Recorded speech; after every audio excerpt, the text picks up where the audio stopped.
Привет, друзья!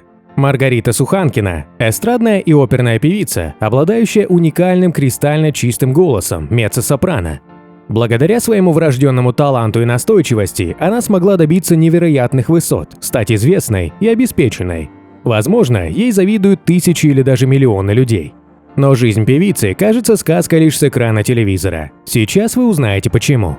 Но для начала подписывайтесь на канал, не забывайте ставить лайк, а мы расскажем, как живет Маргарита Суханкина, сколько зарабатывает и какой недвижимостью она владеет.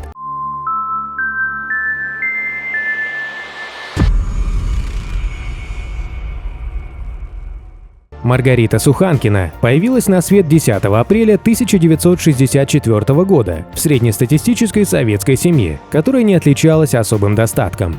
Ее родители были столичными инженерами, и, возможно, Рита пошла бы по их стопам, но с раннего возраста у нее обнаружились просто невероятные вокальные данные. В 11 лет Рита становится солисткой старшей группы в детском хоре Всесоюзного радио и Центрального телевидения, которым на тот момент руководил Виктор Попов. С этого момента у Суханкиной заканчивается детство. Она регулярно гастролирует с хором по СССР, участвует в телевизионных съемках. На сцене Большого театра Маргарита блистала на протяжении 10 лет. Все это время она активно интересуется эстрадной музыкой и записывает песни вместе с продюсером Андреем Летягиным. Вскоре ее голосом запел коллектив «Мираж», большая часть песен которых исполнялись Суханкиной, а остальные – Натальей Гулькиной. Несмотря на то, что популярная группа зарабатывала благодаря всесоюзным гастролям просто астрономические деньги, Рита не требовала никакого гонорара за использование ее вокала. Оперная певица обратилась к Летягину с просьбой, чтобы никто и нигде не узнал, кому действительно принадлежит голос, записанный на пластинках группы «Мираж». Она переживала за свою карьеру и опасалась, что ее могут исключить из консерватории. Именно поэтому фанаты поп-коллектива на протяжении десятилетий не догадывались, что Наталья Ветлицкая, Ирина Салтыкова и Татьяна Овсиенко лишь открывали рот под фонограмму. Суханкина оставалась анонимным исполнителем, пока не ушла из Большого театра. Именно в это время российских меломанов посетила ностальгия по хитам 80-х и 90-х. Смекнув, что появилась отличная возможность наверстать упущенное, Маргарита объединяется с Натальей Гулькиной. Новый коллектив запел всеми любимыми голосами, а фанаты наконец-то увидели настоящее лицо «Миража».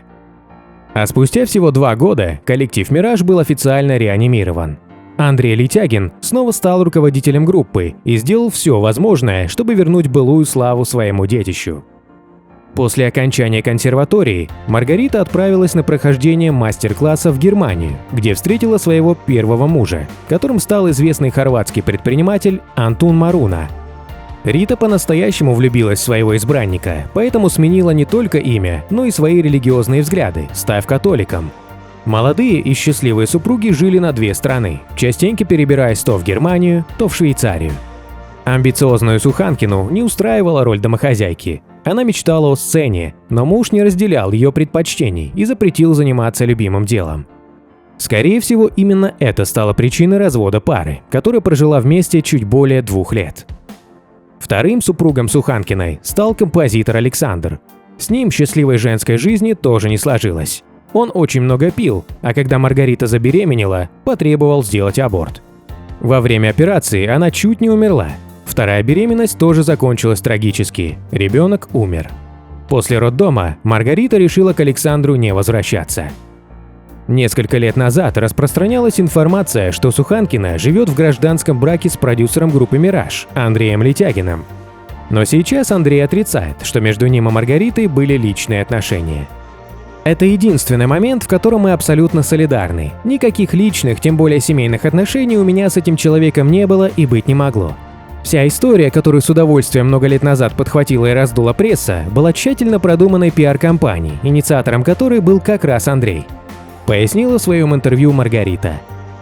Маргарита Суханкина приняла самое важное решение в своей жизни. Она усыновила 2 детишек – 3-летнюю девочку Леру и 4-летнего мальчика Сережу. Малыши были сестрой и братом, артистка просто не могла их разлучить. Лера и Сережа родились в неблагополучной семье. Их мать лишили родительских прав из-за алкоголизма, а у отца было 5 судимостей. Прежде чем усыновить этих ребят, Суханкина объездила много детдомов, но никто ей не приглянулся. И вот один раз в передаче «Пока все дома» певица увидела Леру с Сережей и поняла, что это ее малыши. Совсем скоро брат с сестрой смогли привыкнуть к жилищу и новой маме. Ведь она подарила им любовь, окружила заботой и теплом, которых им так не хватало в прежней жизни. Через несколько месяцев после усыновления появились биологические родители детей и хотели забрать их себе. Но суд оказался на стороне Суханкиной. Маргарита очень переживала, что может потерять своих малышей, ведь они стали для нее родными кровинушками. Но все испытания остались далеко позади. Суханкина обожает своих детей и старается дать им все самое лучшее. Она считает себя счастливой женщиной, потому что у нее есть дочь и сын, благодаря которым жизнь наполнилась смыслом. Растить Леру и Сергея ей помогают старенькие родители, вместе с которыми Суханкина живет в собственном загородном доме в Подмосковье. Певица признается, что только благодаря второму рождению группы «Мираж» ее жизнь кардинально изменилась, и она смогла приобрести большой дом в Подмосковье. В загородном доме живет вся моя семья – мама, папа, мои детки Сергей и Лера. Здесь, недалеко от Москвы по Калужскому шоссе, свой мирок. Тишина, птицы поют, как в раю, рядом лес с ягодами и грибами, озеро, то есть полный релакс. Летом большую часть времени дети резвятся на улице. У нас небольшой поселок, охраняемая территория, замечательные дружелюбные улыбающиеся соседи. Есть семьи с 3 и 4 детьми, поэтому и образовалась банда детей от 2 до 10 лет, которые проводят все время вместе. В это место и дом я влюбилась сразу. Давно мечтала перебраться из города, но боялась, что с собственным домом будет много проблем. А теперь, когда изредка перед гастролями ночую в городской квартире, сразу начинаю скучать. При покупке в доме были одни стены, но необычная планировка. Много огромных окон, второй свет, когда нет части потолка между этажами, поэтому потолок высокий, как в церкви. Тогда оказалось, что места много – 350 квадратных метров, а сейчас думаю, что маловато. Мы все, взрослые, дети, собака, кот и кошка, не помещаемся. В доме 2 этажа и подвальное помещение с сауной, тренажерным залом, прачечной и бассейном. Основной тусовочный этаж – первый. Там кухня, каминная и детская комната. Он занят в основном детьми. Вся наша жизнь течет на кухне. Раньше огромный стол раскладывался только когда приезжали гости, а сейчас вообще не собирается. За ним мы едим, делаем уроки, мастерим поделки.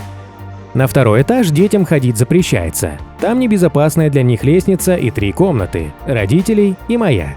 У всех есть балконы, на них стоят кресла, можно посидеть и почитать. Когда покупала участок, все 15 соток были в борщевике в человеческий рост, а сейчас растут яблони, вишни, сливы, смородина, клубника, земляника и много цветов – ирисы, фиалки, нарциссы, ландыши. Специально так подобрала и рассадила, чтобы они цвели по очереди почти весь год. Когда вижу в лесу красивые цветочки, некоторые выкапываю и сажаю на участке. Кроме воспитания 2 приемных детей, певица активно принимает участие в съемках популярных телевизионных проектов. Например, она была членом жюри в шоу «Ты супер». Также она порадовала поклонников, записав пару песен с финалистками телешоу «Я верю». Зарабатывает Маргарита и на выступлениях на корпоративах. Гонорар Суханкиной за один такой корпоратив составляет 500 тысяч рублей. Друзья, давайте пожелаем Маргарите, чтобы все у нее складывалось удачно и гармонично. Пусть жизнь будет полна цветами и песнями, яркими красками и только хорошим настроением. Гонорар какой публичной личности вы хотите узнать? Свои пожелания оставляйте в комментариях.